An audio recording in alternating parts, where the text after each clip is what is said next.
हरे राम हरे राम। ओमज्ञानतिमिरान्धस्य ज्ञानञ्जनशलाकया चक्षुरुन्मिलितं येन तस्मै श्रीगुरुवे नमः। नमो विष्णुपादाय कृष्णप्रेष्ठाय भूतले श्रीमते भक्तिवेदान्त स्वामिन्निति नामिने। नमस्ते सारस्वते देवे गौरवाणी प्रचारिणे निर्विशेषा शून्यवादी पाश्चात्य देश तारिणे। नमो महावदन्याय कृष्ण प्रेम प्रदायते कृष्णाय कृष्ण चैतन्य नामने गौरतुसे नमः। जय श्री कृष्ण चैतन्य प्रभु नित्यानंद श्री अद्वैत गदाधर शिवासादि गौर भक्त वृंद। हरे Krishna Krishna Krishna Hare Hare, Hare Ram Ram Ram Hare Hare.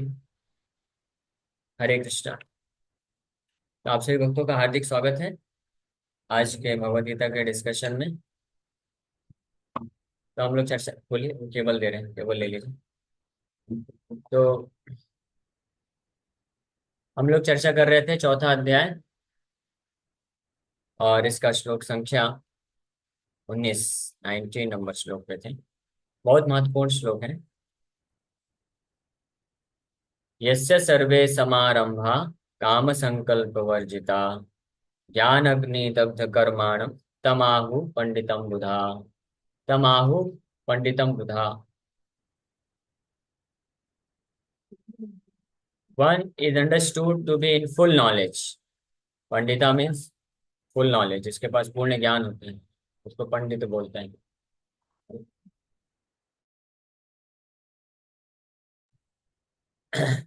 One is understood to be in full knowledge whose every endeavor is devoid of desire for sense gratification। कितनी अद्भुत बात है। ज्ञानी व्यक्ति किसको बोलते हैं, इसका डेफिनेशन बताया जा रहा है। मटेरियल वर्ल्ड में अगर किसी को पूछेंगे कि कौन सबसे ज्यादा एजुकेटेड है, कौन ज्ञानी है, नॉलेजेबल है, तो जो जितना पैसा कमाने में एक्सपर्ट है उसको बोलते हैं कि वो ज्ञानी व्यक्ति है। और जो जितना ज्यादा इंद्र तृप्ति करने में, भोग करने में एक्सपर्ट है उसको ज्ञानी बोला जाता है। लेकिन भगवान कृष्ण क्या डेफिनेशन दे रहे हैं? हरि बोल।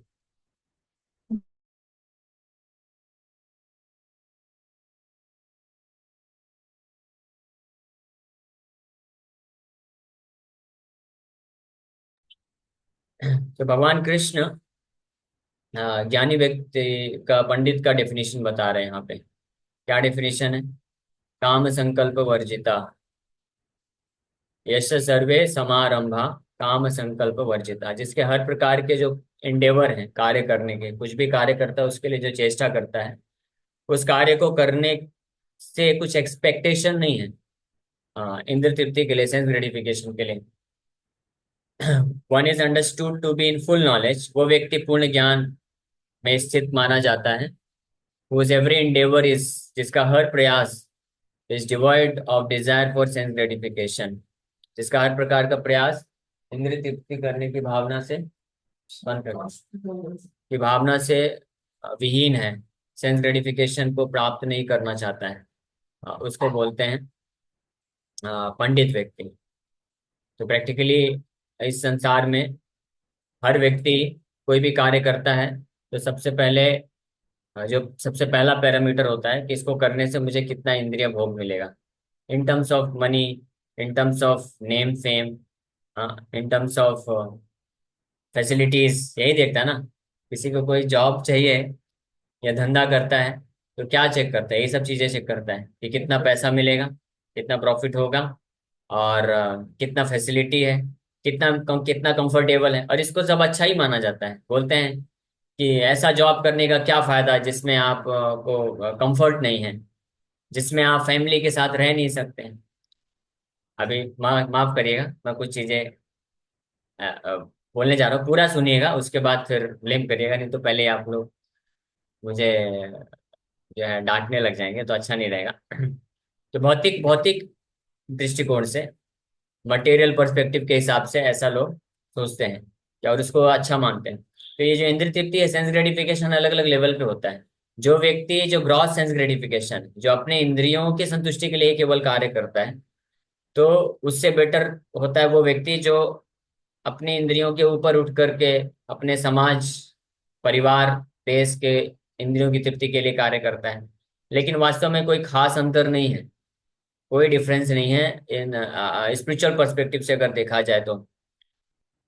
इसके लिए एक उदाहरण देते हैं, प्रभुपाद जी देते हैं, और शास्त्रों में ऐसे उदाहरण आते हैं, बंगाल में से कहावत है, तो समझाने के लिए दिया जा रहा उदाहरण, गलत मत समझिएगा, ताकि हम लोग समझ सकें ध्यान से कि कृष्ण भक्ति क्या चीज है, और इस भौतिक संसार में जो अच्छा या बुरा क्या चीज होता है ना। तो आज के समय में तो अटैच टॉयलेट बाथरूम हो गया है, लेकिन पहले के समय में अटैच टॉयलेट बाथरूम नहीं था। आप गए हैं बाहर? हाँ, तो जो लोग गए हैं वो एक्सपीरियंस कर सकते हैं।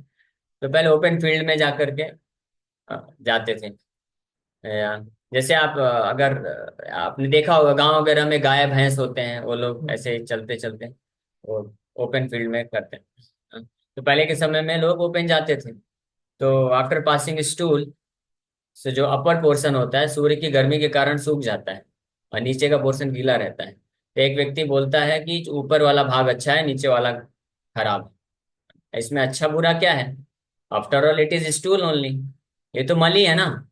अभी मल है और सूर्य की गर्मी से सूख गया है, तो वो अच्छा दिख रहा है, और जो नीचे वाला भाग है वो गीला दिख रहा है। तो वो व्यक्ति बोलता है कि ऊपर वाला अच्छा है, नीचे वाला बेकार है, लेकिन दोनों ही मल है। उसी प्रकार से इस मटेरियल वर्ल्ड में, भौतिक जगत में, सो जो सेंस ग्रेटिफिकेशन है, सेंस ग्रेटिफिकेशन का डिजायर अपने आप में एक मल के समान है, कुछ भी अच्छा नहीं है। वेदर गुड सेंस ग्रेटिफिकेशन और bad sense gratification, there is no difference at all. भौतिक मटेरियल कैलकुलेशन से डिफरेंस है, लेकिन स्पिरिचुअल पॉइंट ऑफ व्यू से देर इज नो डिफरेंस। उसी प्रकार से अपने इंद्रिय तृप्ति करने के लिए कोई व्यक्ति पाप करता है, और पापमय कार्यों को करके इंद्रिय तृप्ति करना चाहता है। जैसे शराब पीना है, और अवैध संबंध रखना है, गैम्बलिंग करना है, चोरी डकैती करना है, इस प्रकार के जो पापाचार जिसको बोलते हैं, हाँ, दुराचार जिसको बोलते हैं, वो करके इंद्र तृप्ति करता है, तो इसको तो लोग बुरा बोलते हैं। लेकिन वही इंद्र तृप्ति अलग रूप में व्यक्ति करता है, अच्छे तरीके से, समाज में पुण्य करके, और है ना, family planning, family relationships, and फिर सोसाइटी, समाज, देश तक जाता है, ह्यूमैनिटी तक जाता है। तो ये सब, this is all sense gratification, and qualitatively दोनों एक ही है, कोई डिफरेंस नहीं है, बस पैकेजिंग अलग अलग है। तो इस प्रकार से, हाँ, दोनों प्रकार के जो इंद्र तृप्ति की भावनाएं हैं, इस संसार के अच्छे तथा बुरे दोनों इंद्र तृप्ति की भावनाओं से जिसके हर प्रकार के इंडेवर नहीं रहते हैं, उसको काम संकल्प वर्जिता बोलते हैं, और ऐसा व्यक्ति जो है उसको पंडित बोला गया है, devoid of desire for sense gratification. He is said by sages to be a worker for whom the reactions of work have been burned up by the fire of perfect knowledge। तो इस प्रकार से ज्ञान, ज्ञान अग्नि, ये जो perfect knowledge है, परफेक्ट नॉलेज का अर्थ होता है भगवत गीता को जो नॉलेज है परफेक्ट नॉलेज। ज्ञान का मतलब होता है to know matter, spirit and controller of both. हाँ, मैटर भौतिक प्रकृति को जानना, स्पिरिट आत्मा को जानना, और इन दोनों के कंट्रोलर को जानना, उसको ज्ञान बोलते हैं। और परफेक्ट नॉलेज का मतलब होता है कि इस ज्ञान पे स्थित होकर के कार्य करना, उसको परफेक्ट नॉलेज बोलते हैं। That means person is situated in perfect knowledge. जैसे उदाहरण के लिए कोई व्यक्ति इंजीनियरिंग कंप्लीट किया है या मेडिकल कॉलेज से पढ़ाई कंप्लीट किया है, तो उसके पास मेडिकल का नॉलेज है या इंजीनियरिंग का नॉलेज हो सकता है। But perfect medical knowledge, perfect engineering का नॉलेज तब तक नहीं माना जाएगा जब तक वो एक्सपीरियंस्ड हो करके इंजीनियरिंग इंजीनियर नहीं बन जाता है, या डॉक्टर नहीं बन जाता है, मेडिकल प्रॉपर मेडिकल प्रैक्टिशनर नहीं बन जाता है। तो इसी प्रकार से आध्यात्मिक मार्ग में भी ज्ञान का अनुशीलन तो कई लोग करते हैं। मायावादी लोग हैं, ब्रह्मवादी हैं, निराकारवादी हैं, ज्ञानी हैं, योगी हैं, ध्यान योगी हैं, ये सब भी आध्यात्मिक ज्ञान का अनुशीलन करते हैं। यानी there is culture of cultivation of knowledge, ज्ञान का अनुशीलन किया जाता है।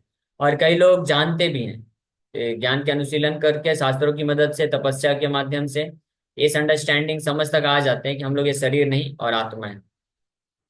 लेकिन उसमें से मैक्सिमम लोग इस परफेक्ट नॉलेज के स्टेज में नहीं होते हैं। परफेक्ट नॉलेज के स्टेज में क्या होता है, क्या लक्षण बताए गए हैं कि one is completely freed from desire for personal sense gratification. तो जो भुक्ति यानी संसार में भौतिक भोग भोग करते हैं वो तो सेंस ग्रेटिफिकेशन करते ही। उसके भी अलग अलग प्रकार हमने बताया शुरू में, अच्छा और बुरा दोनों प्रकार का इंद्र तृप्ति की कैटेगरी में आता है। इस भौतिक संसार से मुक्ति की वांछा रखने वाले ऐसे ज्ञानी, निराकारवादी, ब्रह्मवादी या मायावादी, जो कि भौतिक इंद्र तृप्ति को केवल इसलिए छोड़ते हैं या तपस्या, ब्रह्मचर्य, संन्यास केवल इसलिए धारण करते हैं ताकि वो इस भौतिक संसार के दुखों से मुक्त हो सकें। और इसके हेतु वो क्या विचार करते हैं कि हम ब्रह्म में लीन हो जाएंगे। तो इस प्रकार की जो मोक्ष वांछा है, मुक्ति को प्राप्त करने की भी जो इच्छा है, ये भी इसी कैटेगरी में आता है, डिजायर फॉर सेंस ग्रेटिफिकेशन। ये हमने कई बार उस चैतन्य चरितमृत से श्लोक कोट किया है। भुक्ति मुक्ति सिद्धि कामी सकलिय शांता कृष्ण भक्त निष्काम अतएव शांता। चैतन्य चरितमृत मध्य लीला 19 चैप्टर 149 वर्स। कविराज गोसाई बोलते हैं, कृष्ण भक्त निष्काम अतएव शांत भुक्ति मुक्ति सिद्धि कामी सकल या शांत। Only Krishna Bhakta, only a devotee of Krishna, because he is Niskam. Niskam means completely free from all kinds of sense gratificatory desire. Prabhupada ji अनुवाद में लिख रहे हैं वर्ड वर्ड मीनिंग में, एक्चुअली डिजायरलेस, एक्चुअली डिजायरलेस, तो उसको निष्काम बोलते हैं। अतः ये वह शांत, that's why he is completely peaceful.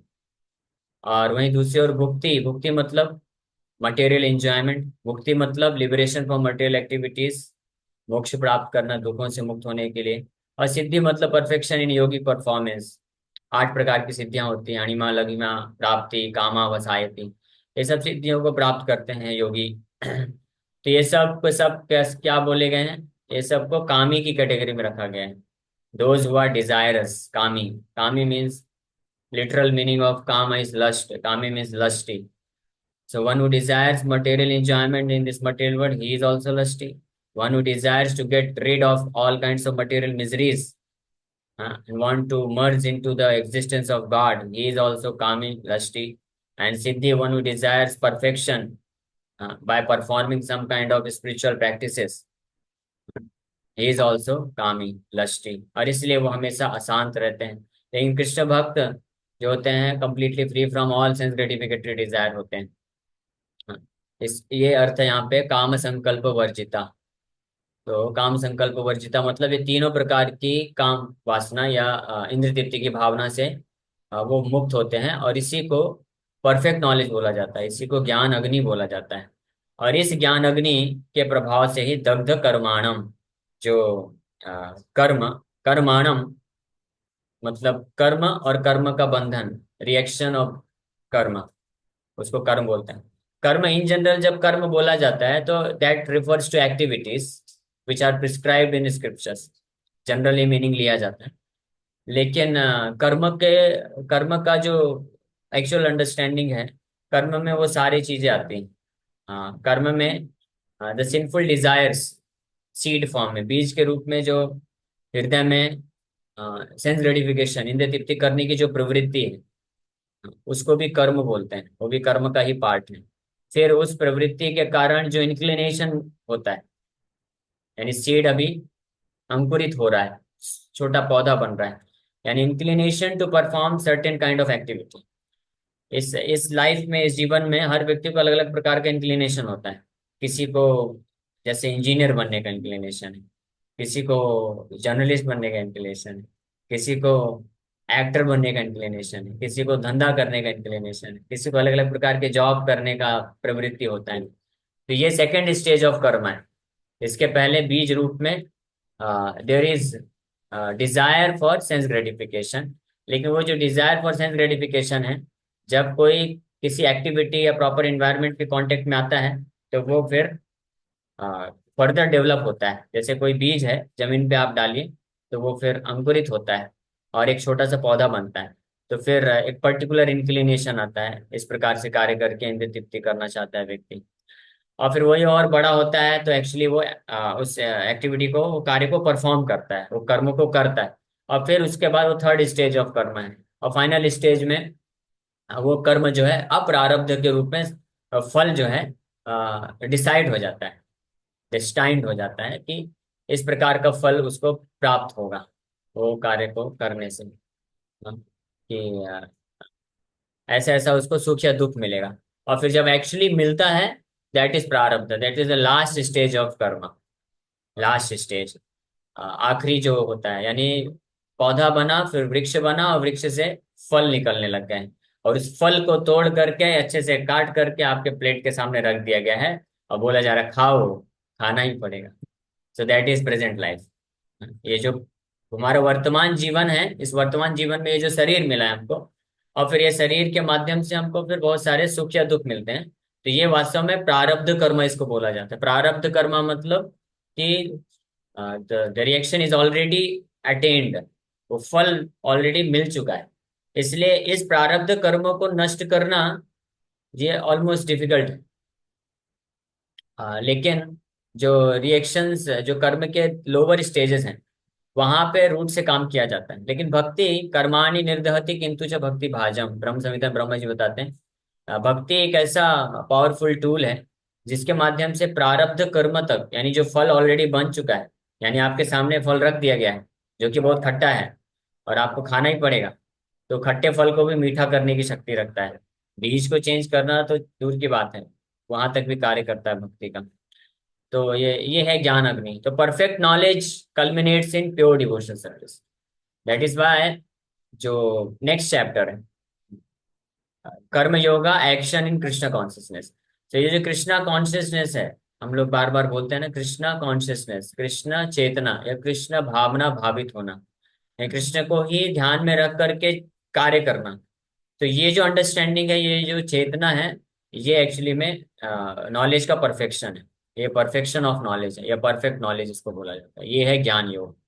बाकी जो ज्ञान योगी हैं, जो ब्रह्मवादी मायावादी होते हैं, they are beginners in cultivation of knowledge, cultivation of gyan. तो वो लोग बिगिनिंग कर रहे हैं आध्यात्मिक मार्ग में। और उनके अलावा जो भौतिक जगत में जो भी इंफॉर्मेशन है, जो भी सो कॉल्ड नॉलेज है, वो वास्तव में नॉलेज नहीं। उनको शास्त्र में अज्ञानता बोला गया, इग्नोरेंस बोला गया। इग्नोरेंस, जो हम स्कूल कॉलेज यूनिवर्सिटीज में बड़ी बड़ी डिग्री प्राप्त करते हैं, तो वो नॉलेज नहीं है, वो क्या है? वो इग्नोरेंस है, अज्ञानता है। अज्ञानता का अर्थ होता है कि किसी भी चीज की वास्तविकता के अलावा उसको समझना, उसको अज्ञानता है।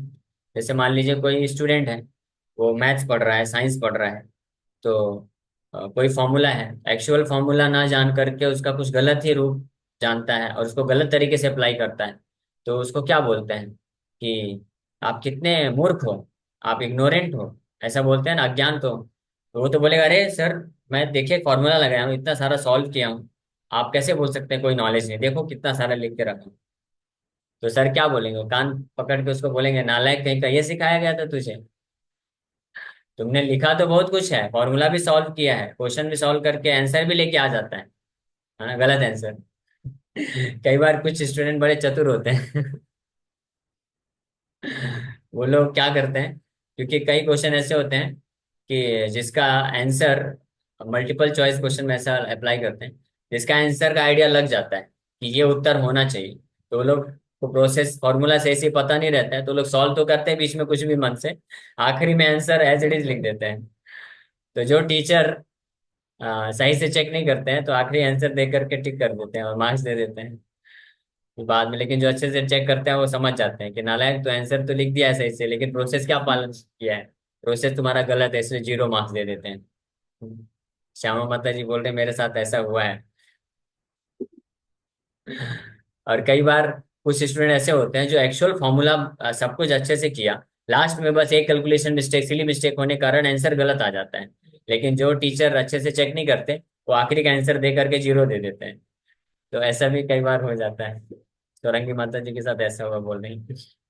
तो एनीवे, ये उदाहरण मैं दे रहा था समझाने के लिए कि कोई स्टूडेंट है, वो गलत गलत तरीके से एक्चुअल फॉर्मूला नहीं पता है और एक्चुअल प्रोसेस मेथड्स नहीं पता है, और सॉल्व भी कर देता है और आंसर भी ला देता है, लेकिन फिर भी वो क्या बोला जाएगा, इग्नोरेंट है, वो अज्ञानी है, उसके पास ज्ञान नहीं है। तो इसी प्रकार से मटेरियल वर्ल्ड में, भौतिक जगत में हम जो भी स्कूल कॉलेज यूनिवर्सिटीज में बड़ी बड़ी डिग्री हम प्राप्त करते हैं, वो सब अज्ञानता है। क्यों? Because there is no actual connection with the reality. वास्तविकता यह है कि ये भौतिक प्रकृति भगवान की बहिरंगा शक्ति है, भगवान से सब कुछ प्रकट होता है, और न और कुछ भी रियलिटी नहीं है। हाँ, हाँ, तो उसको ना जान करके केवल जो है एक्सटर्नली नॉलेज को जो कल्टीवेट करने का जो प्रयास होता है, वो अज्ञानता में बनाया जाता है। इसीलिए भगवद गीता में इस पर डेफिनेशन दिया गया है, क्लियर का डेफिनेशन है कि knowledge means to know what is matter, to know what is spirit, and to know the controller of both. यानी मैटर और स्पिरिट किससे आता है? तो मैटर, डेफिनेशन ऑफ मैटर आप पूछ लीजिएगा जिन्होंने भगवत गीता नहीं पढ़ा है, तो बड़े बड़े PhD scholar, degree holder, scientist भी, आप उनसे पूछिएगा कि what is matter, please define. कोई डिफाइन नहीं कर पाएगा। What is mind, please define. कोई डिफाइन नहीं कर सकता है। साइकोलॉजिस्ट के पास, साइकेट्रिस्ट के पास जाके पूछ लीजिएगा, आपके सिस्टर से पूछ लेना कि please define mind, what is mind. वो बहुत बड़ी बड़ी कॉम्प्लिकेटेड बातें करेंगे, लेकिन डेफिनेशन बड़ी सिंपल है कि what is mind. Mind is an element, हाँ, a separated energy of the supreme lord Krishna. Krishna मन जो है, एक भगवान की बहिरंगा शक्ति है, तत्व है। हाँ, एक तत्व है, कौन सा? बहिरंगा शक्ति का तत्व। 8 तत्व होते हैं, भूमि रापो नलो वायु खम मनो बुद्धि रेवच, अहंकार में भिन्ना प्रकृति रष्टधा। तो जैसे earth water fire air ether है, ये 5 तत्व है, वैसे मन भी तत्व है। लेकिन मन बहुत ही सूक्ष्म तत्व है, और भगवान की शक्ति बहुत ही सटल है, सूक्ष्म है, और एक्टिविटी दिखती है, बट ये कॉन्शियस नहीं है। मन मन भी मटेरियल एलिमेंट है, और डल है, और इनर्ट है। Only because of the presence of the soul, the mind जो है अपना जो फंक्शन है वो एग्जीक्यूट करता है, अदरवाइज नहीं कर सकता है। जैसे फैन है, तो फैन ग्रॉस एलिमेंट बोल सकते हैं। इलेक्ट्रिसिटी के प्रेजेंस में फैन भी घूम रहा है। और ये लैपटॉप चल रहा है, इसमें जूम एप्लीकेशन चल रहा है, तो zoom application soft soft application है, तो ये माइंड है। लेकिन चाहे जूम हो या फैन हो, ग्रॉस एलिमेंट हो या सटल एलिमेंट हो, दोनों ही इलेक्ट्रिसिटी के प्रेजेंस में ही कार्य करेंगे। इलेक्ट्रिसिटी खत्म, बैटरी अगर खत्म, तो जूम नहीं का फंक्शन करेगा। और आप पूरा लैपटॉप खोल के ढूंढ लीजिए, कहीं पे आपको जूम नहीं मिलने वाला है। हाँ, और उसी प्रकार से चाहे ग्रॉस एलिमेंट्स हैं, जैसे ग्रॉस बॉडी है, भौतिक शरीर है, आंख है, कान है, नाक है, ये सब material elements earth water fire air ether से बना है, तो ये भी फंक्शन करता है आत्मा की उपस्थिति के कारण। और इसके अंदर सूक्ष्म शरीर है, subtle body, mind, intelligence and ego, ये भी केवल तभी फंक्शन करता है जब आत्मा उपस्थित रहता है। So that is actually knowledge, to know everything in relation to the supreme lord। और इस प्रकार से भगवान से संबंधित हर चीज को जानने वाला व्यक्ति, इस इसको ज्ञान बोला जाता है। और ज्ञान का परफेक्शन है कि उस संबंध में स्थित होकर के कार्य करना, that is performing devotional service to Krishna, that's all. तो that is perfection of knowledge is to become pure devotee of Krishna. ये है इस श्लोक का अर्थ। हाँ, और वो ही व्यक्ति काम संकल्प वर्जिता होता है, और ऐसे व्यक्ति को ही तम आहु पंडितम बुधा, those who are intelligent, those who actually know, ऐसे लोग, ऐसे व्यक्ति को पंडित बोलते हैं। ये पंडित का डेफिनेशन है। Only a person in full knowledge can understand the activities of a person in Krishna cons, बुधा। केवल और केवल वही व्यक्ति जिसको पूर्ण ज्ञान है, वही किसी किसी व्यक्ति जो कि पूर्ण कृष्ण भावना भावित है, उसके कार्यकलापों को समझ सकता है, अदरवाइज मिसअंडरस्टैंड करेगा। नहीं तो फिर वही पूछेगा, बोलेगा, अरे प्रभुपाद जी, साधु होकर के भी इतनी बड़ी बड़ी बिल्डिंग क्यों बना रहे हैं? तो उसको समझ नहीं पाएगा। क्यों? Because the person in Krishna consciousness is devoid of all kinds of sense gratificatory propensities. It is to be understood that he has burned up the reactions of his work by perfect knowledge of his constitutional position as the eternal servitor of the Supreme Personality of God। क्योंकि जो कृष्ण भावना भावित भक्त होता है, वो हर प्रकार के इंद्रिय तृप्ति की भावना से मुक्त होकर के कार्य करता है। तो इससे पता चलता है कि उसके हृदय में कर्म के जो बीज हैं, प्रवृत्ति, बीज से लेकर के प्रवृत्ति से लेकर के कार्य, और फिर फाइनली जो फल है, ये चारों स्टेजेस में उसके सारे जो कर्म हैं वो बर्न्ड हो जाते हैं, जल जाते हैं, राख हो जाते हैं। हाँ, इसलिए उसके ऐसा व्यक्ति को समझा जाता है कि he is situated in perfect knowledge, क्योंकि वो जानता है अपना कॉन्स्टिट्यूशनल पोजीशन, कि I am an eternal servant of Krishna. इसलिए जो व्यक्ति हाँ इस बात को पूरी तरह से जानता है, मानता है, समझता है, I am an eternal servant of Krishna, कि मैं कृष्ण का नित्य सनातन दास हूँ, he is a perfectly liberated person, वही व्यक्ति पूर्ण रूप से मुक्त पुरुष है। जीवन मुक्त स उच्यते, रूप गोस्वामी इसको बताते भी हैं। यह इह यस्य हरेर्दास्य मनसा कर्मणा गिरा, यस्य हरेर्दास्य मनसा कर्मणा मनसा गिरा, निखिलास्वपि अवस्थासु जीवन मुक्ता स उच्यते। Anyone who, by his actions, mind, and words, lives only for the transcendental loving service of Lord is certainly a liberated soul, even though he may appear to be in a condition of material existence. भौतिक इस जगत के condition बद्धावस्था में प्रकट होते हुए भी वो व्यक्ति मुक्त होता है, जो अपने कर्मणा, कार्यों से, मन से और शब्द से केवल कृष्ण की सेवा के लिए ही रहता है। So he is actually learned who has attained such perfection of knowledge. Development of this knowledge of eternal servitorship to the Lord is compared to fire. और इस प्रकार का जो ज्ञान होता है वो ज्ञान अग्नि होता है, और वो आग जो है हृदय में उपस्थित कर्म रूपी जो बीज हैं उसको जला के राख कर देते हैं। Such a fire once kindled can burn up all kinds of reactions to birth, and that person becomes completely freed from all kinds of attachments and all kinds of reactions of karma. Okay, thank you very much. यहीं पे विराम करेंगे। किसी बात का कोई प्रश्न है तो पूछ सकते हैं। हाँ, हरे कृष्णा कृष्णा कृष्णा हरे हरे,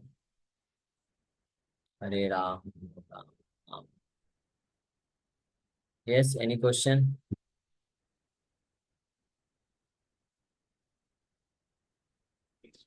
हरे कृष्ण प्रभु जी। हरे कृष्णा। प्रभु जी, मेरा एक क्वेश्चन है कि जैसे कि एक डिवोटी होता है, वो बिल्कुल भी पढ़ा नहीं है, ठीक है, वो कंटिन्यू अपनी मतलब भक्ति हरे कृष्णा मंत्र महामंत्र वो जब तक जीवित है तब तक वो करता है। और एक डिवोटी ऐसा होता है कि जो मतलब पढ़ता है, पढ़ाई के साथ साथ अपनी भक्ति भी करता है। देन भक्ति वो क्यों करता है? क्योंकि वो कृष्णा को पाना चाहता है। अगर वो कमाता है तो भी वो कृष्णा पे मतलब अर्पण करता है। तो इन दोनों में से कौन सा डिवोटी प्रभु जी बेस्ट होगा? बेस्ट डिवोटी इज अ ब्राह्मण डिवोटी। ब्राह्मण वैष्णव इज द बेस्ट डिवोटी। ब्राह्मण मतलब ब्रह्म जानाति इति ब्राह्मण। ब्राह्मण मतलब कास्ट नहीं, कि किसी के पास सरनेम में पांडे लिखा है, शर्मा लिखा है, मिश्रा लिखा है, उससे फर्क नहीं पड़ता। ब्राह्मण डिवोटी मीन्स ब्रह्म जानाति थी ब्राह्मण, जो ब्रह्म, और कृष्णा इस परम ब्रह्म, कृष्ण सुप्रीम ब्रह्म है। तो जो कृष्ण को जानता है तत्व के साथ, ऐसा जो भक्त होता है वो बेस्ट डिवोटी होता है। और जो नहीं जानते हैं, गीता भागवत की शिक्षा नहीं सुनते हैं, पढ़ते नहीं है, जानते नहीं है, फिर भी हरे कृष्ण जप करते हैं, तो अच्छी बात है, उनको कुछ ना कुछ सुकृति मिलेगा, फिर धीरे धीरे वो जो है भक्तों को सुनने के लिए इंक्लाइंड होंगे, फिर यानी प्रवृत्ति बढ़ेगी, और तब वो वास्तव में पूर्ण सिद्धि की तरफ आगे बढ़ेंगे। तो ये तो गारंटीड है, बिना भगवान को जाने समझे तत्वतः कोई वास्तव में सिद्धि की अवस्था को प्राप्त नहीं कर सकता है। ओके। ओके प्रभु जी, हरे कृष्ण। हरे कृष्ण। सूक्ष्म शरीर, सूक्ष्म शरीर और आत्मा मतलब सेम ना? नहीं नहीं, अलग अलग है। सूक्ष्म शरीर भी भौतिक तत्व मन बुद्धि अहंकार से मिलकर बना है, और आत्मा आध्यात्मिक है, अलग चीज है आत्मा। हाँ, इसलिए तो उदाहरण दिया, लैपटॉप जो कंप्यूटर होता है वो बाहर से ग्रॉस बॉडी है, स्थूल शरीर है, उसके अंदर जो एप्लीकेशन चलते हैं वो सूक्ष्म शरीर है। और जो आप बैटरी इलेक्ट्रिसिटी देते हैं वो आत्मा है। इलेक्ट्रिसिटी हटा देंगे तो जितना भी एप्लीकेशन है सब धरा रह जाएगा, और लैपटॉप भी है ऐसे ही, बस एक प्लास्टिक का टुकड़ा रह जाएगा बस। प्रभु जी, अ, साधारण इंसान कब तक गीता का ज्ञान सुन पाते हैं जनरली, मतलब आपके स्टैटिस्टिक्स के हिसाब से? कब तक 6 मतलब? महीना, 1 साल, 2 साल, सारा ज्ञान सुन पाते